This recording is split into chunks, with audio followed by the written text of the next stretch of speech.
ஏ கூட்டல் பி கூட்டல் சியின் மதிப்பு என்ன அப்படின்னு சொல்லிட்டு கேட்டிருக்காங்க. சரிங்களா? ஏவோட மதிப்பு தான் 3, பியோட மதிப்பு தான் 4, சியோட மதிப்பு தான் 7.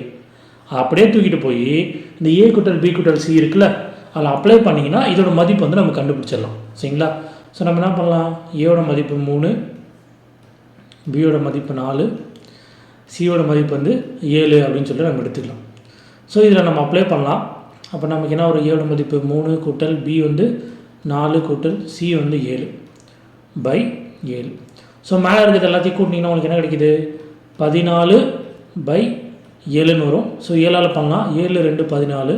ஸோ நமக்கான விட என்ன கிடச்சிருச்சு, 2. ஸோ 2 தான் நமக்கான மதிப்பு. சரிங்களா? ரொம்ப சிம்பிளான விஷயம். கொடுத்துருக்கிறத அப்படியே எடுத்து அப்ளை பண்ணோன்னா நமக்கான ஆன்சர் வந்து வந்துடும்.